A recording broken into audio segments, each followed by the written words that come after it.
in Lebanon, when I first went, I was about 14 years old. Up in the village areas, they live in the mountains, that's where my parents are from.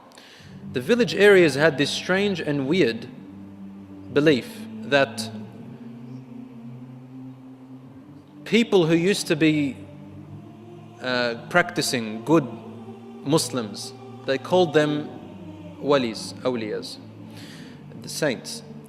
And they believe that they are buried in certain places in the different villages. They say that they're noble men, they're men of extraordinary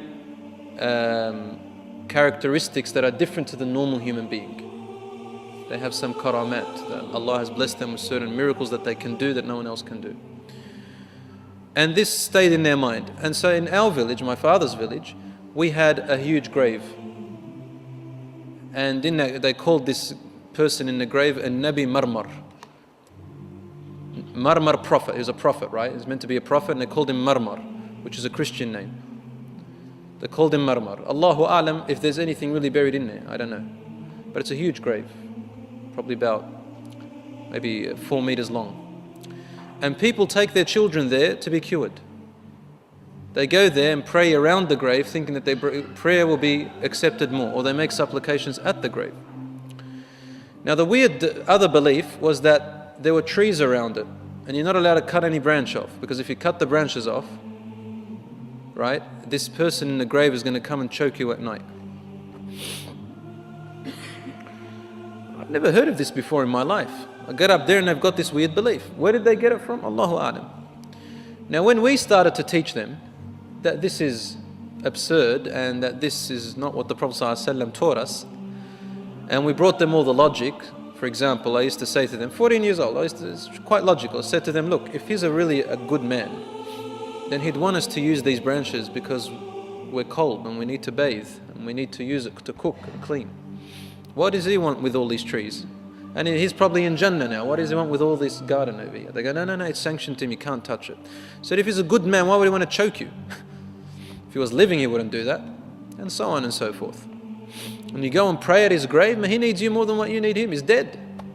He needs your dua. Hadith of the Prophet ﷺ. They looked at us as being the weird ones. We were the strangers.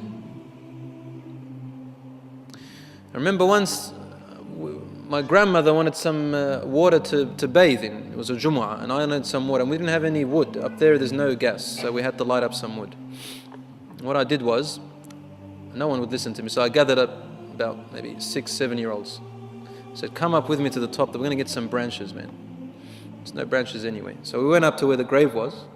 We cut off some branches. I gave each child a branch to hold. And we came down this hill. Everybody could see us. The whole village could see us coming down with these branches.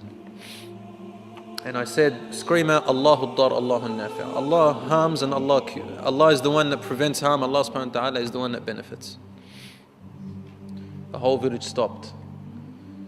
We couldn't even hear a rooster crow anymore. Nothing. And everybody raced up to me. They slapped their children and they cursed me. And subhanallah, we were the weird ones. What is this new religion you're bringing us, they said. We're bringing a new religion to them now. We've never heard of it all our lives. Our ancestors have always practiced this, and now this is strange. Just to make you laugh a bit, a group of youngsters come up to me, youngsters like 18, 19, they said to me, tonight is going to choke you. I said, Lakam is a good man, why do you want to choke me? Anyway, that night I was prepared and I recited some Quran, and I knew that what's actually making him think that is the shaitan, and the shaitan can come and impersonate figures in your dreams. And you can get something like a nightmare, which is similar to choking at night. It's called something, dream of terror or something, I don't know. Muhim, I saw a little snake in that dream. And I grabbed it and chopped its neck off. And I said, is this your power, shaitan? Woke up for Fajr afterwards. And the youngsters came past the next morning and said, you copped it, didn't you? I said, what are you talking about, man? They go, oh, one day you're going to cop it.